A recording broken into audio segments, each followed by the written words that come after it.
What's up everybody and welcome to the channel. Today we're going to take a look at the all-new Toyota GR86. Big shout out and thank you to Carolina Auto Direct for providing this sports car for today's video. Check out the link to their website, linked down below. And the model that we're looking at today is finished off in Neptune and had an MSRP around $30,000. Underneath the hood of the Toyota GR86, you're going to find a naturally aspirated 2.4 liter boxer 4-cylinder engine. It pumps out 228 horsepower with 184 pound-feet of torque, sending the power to the rear wheels. You can either get a 6-speed automatic or a 6-speed manual transmission with a limited slip differential. With a curb weight around 2,800 pounds, 0 to 60 can come in around 6.1 seconds, and top speed is around 140 miles an hour. The 86 runs on a 13.2 gallon fuel tank, so you're looking at 20 miles per gallon in the city with 27 out on the highway. Width is 69.9 and height is 51.6 inches. Moving on to the exterior styling with the new GR86, this is a very sporty looking car, especially in this bright blue. Looks a little bit brighter on camera than it does in real life. But we get a nice set of LED headlights with a black housing and a pretty nice DRL. You also get a trim piece in the far left side with some nice body molding. And then we get a massive front grille to allow cooling to that radiator. We get the GR badge, a nice design for the mesh, and just a really good front end to give it that performance looking vibe. You can see the smooth lines all within the hood that really add to the aggression, and they fade to the bumper really nicely. I just love the proportions of the car. We get a nice set of two-tone wheels finished off in a machined silver, gloss black, and they're wrapped in a Michelin tire.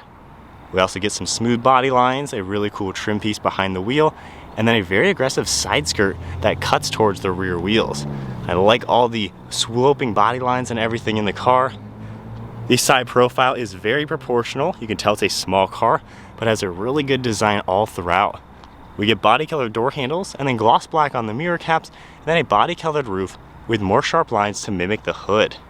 As you make your way in back, you can see how wide the rear fenders are, really giving it that wider appearance. Then we have a nice integration of a lip spoiler within the trunk. We get the LED taillights finished off in red with black housing, and they're connected with a black piece. We get the backup camera, third brake light, as well as the trunk button, Toyota badge, and the GR logo on the far right. We also get all of your parking sensors within the rear bumper, as well as a diffuser with your reverse light and a nice black design with dual exhaust system. Really good looking car front to back, and it's super sporty. So there's a good look at the exterior design with the GR86. This color particularly looks insane. I love the overall design, and it really pops in this color. We have Toyota's key fob, pretty basic, looks like a Subaru key fob. We have lock and unlock, of course, and the trunk button, but it does have the smart key to where I can just grab the door handle, it'll unlock, and we can check out this interior. This is a more basic trim level for the GR86 with black fabric for the upholstery. We also get all black for the door panel with some vinyl material with color contrast stitching.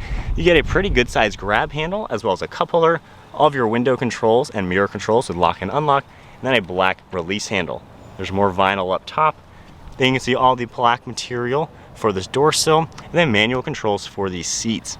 These do have pretty large bolsters. I love just the design of them, how supportive they are. They look pretty cool with that hexagon pattern.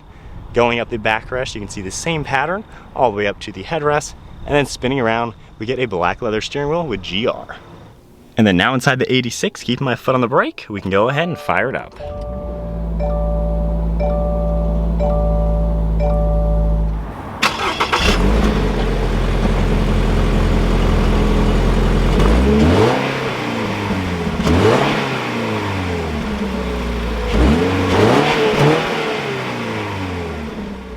Taking a look at the gauge cluster now, we have a really cool digital display in the shape of opposing pistons.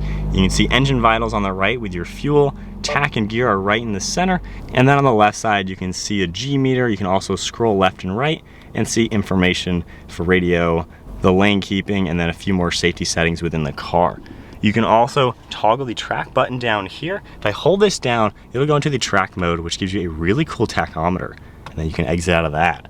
Taking a look at the steering wheel now, we get your nice Toyota logo, some Bluetooth and audio controls on the left with cruise control over on the right side. You can see the stock there, then the lane keeping. We do have steering wheel mounted paddle shifters with a really good look and feel, and then your two stocks.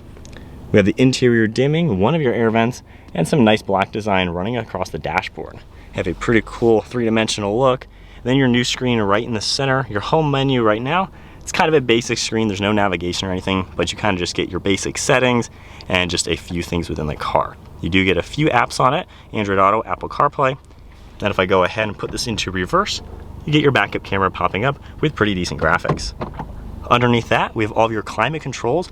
We have a nice LCD display for everything, for your fan speed, dual zone temperature, and then your different zones. You can just toggle all of these to go through the different zones, which is really easy to do. We have the defrost, recirc, and sync.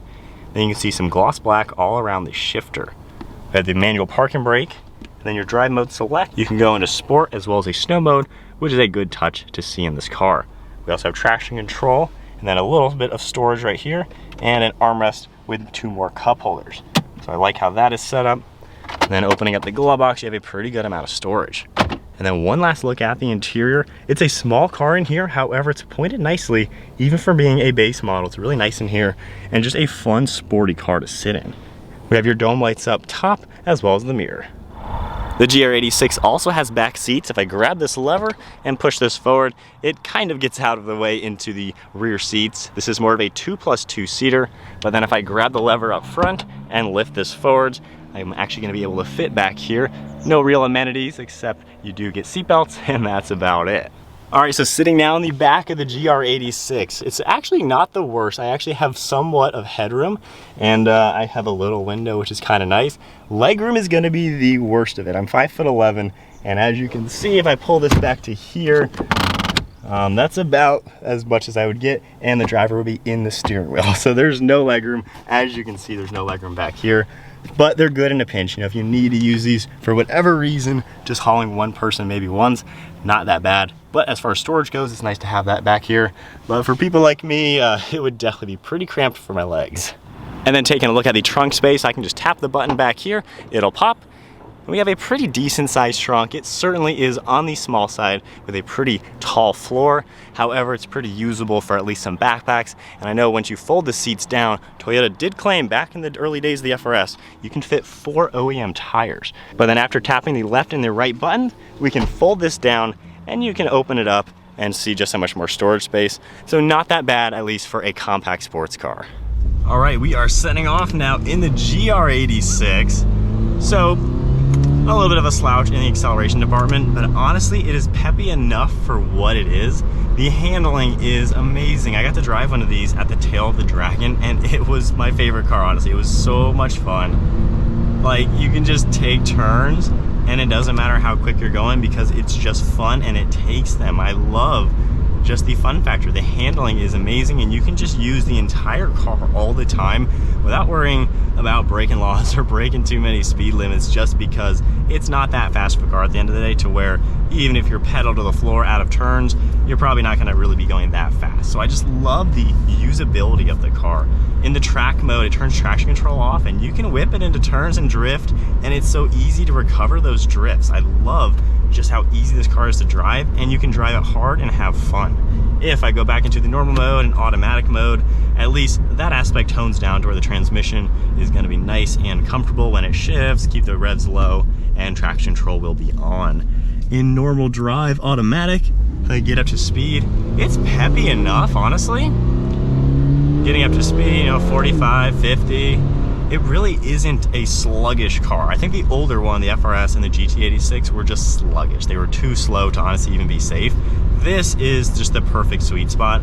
I'd still love a turbo, of course, but this really is one of the best cars you can buy for the money, and the handling is just so much fun. Normal driving, visibility is really good. You can see the fender arches to easily point the car. Mirrors all do a great job, and there's really no blind spots. It's so easy to see around the car. Those little windows help. The interior tech is a little basic, but it's just so simple and easy to use, and it's just a car you can drive and have a lot of fun with. It's got a very small footprint, so 3-point turns and things like that, you don't even need to do a 3-point turn because it can just U-ey everything. But it really is just a great, well-balanced car. All right, so spinning around to my perspective, my honest thoughts about the GR86, genuinely, I really, really like it. I like just how well-rounded it is for an affordable price point. And for a car that's not going to be intimidating, you know, when you buy maybe a Supra, obviously it's nearly double the price, double the power, you can get into some serious trouble, especially if you're a novice driver, if you're new to performance cars. It's not hard to hit 100 miles an hour on that, or drift the rear end out and just spin out and do something kind of stupid. It's really easy to get into trouble with cars like that. So if you're going to be maybe buying your first car, your first performance e-car, this is something to get because you're not really going to get into trouble. Obviously, you know, you got to be reasonable with that. You can't go too crazy.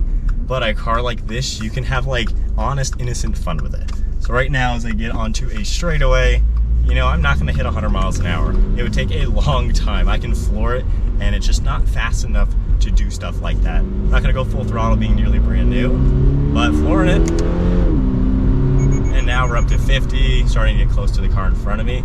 But, you know, it's not just going to go crazy. When I had this other Dragon, putting it into track mode, you can get the tail end out, but it's such an easy car to handle, and it's so well balanced to where probably anybody could recover from a drift. So it's a car you can really learn how to drive the correct way. A lot of people, you know, they just want to buy a fast car right out of the gate. A lot of people who buy, you know, V8 Mustangs day one, a lot of power, you spin out into a tree or into a crowd or something, and that's just not a good way to learn. This car, you can learn how to drive. You can take it into a turn, you can play with getting that rear end out and actually learn how to recover because it is so well balanced. It's such an easy car to do stuff with, to where it's meant for that. It's meant to be played with and meant to just be ripped on, and you can do it in a way to where you can control the car and learn how to control it. So I think this would be a great first car, honestly. Mike and I are considering buying one for the channel to make a lot of videos on and just to have a blast with. And I am really a big fan just because it's so well-rounded. You know, you buy a fast car, you can get into trouble. You can go around a turn and go all the way up to 100 miles an hour in a couple hundred feet and be into some trouble. This car can't do that, so you're not gonna go too hot into a turn most of the time.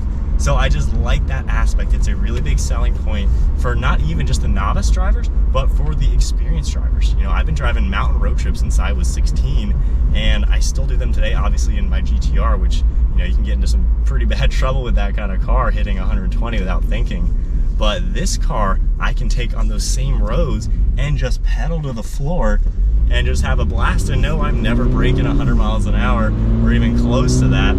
But I'm able to completely control the car like a go-kart and just have so much fun. So if you want a fun car, the 86 is the way to go for sure. And the fact that it's pretty good on gas, decently practical, and you at least have back seats just in case, it is really well-rounded. I can't see crazy negatives with owning this car. It's fun to drive, it's comfortable, it's quiet enough too. We're going 55 on a country road, and honestly it's decently quiet and comfortable. I could see taking this on a pretty long road trip. I like how the seats are really supportive and the bolsters do a great job. You just can't go wrong. I would still honestly like a turbo in it. You know, if this thing had another 50 horsepower and torque, it would be better. It would be more fun. Not to say it truly needs one. I think the older car was much worse where it was too slow.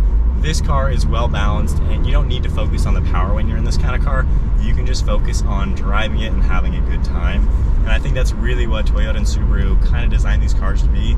Just have fun in it and not worry about breaking speed limits and doing a massive burnout or drifting too out of control. This car is just controllable, easy to toss around, and just fun. And then as far as transmissions go, the automatic's actually pretty good. It's responsive enough, you know, in the mountains and stuff, it's pretty controllable with the paddle shifter, so I really don't see any complaints there. If you want, you know, if you're gonna be daily driving this in traffic, going to work every day, I can see getting the automatic, and you're not really gonna be sacrificing. I don't think you'll be disappointed.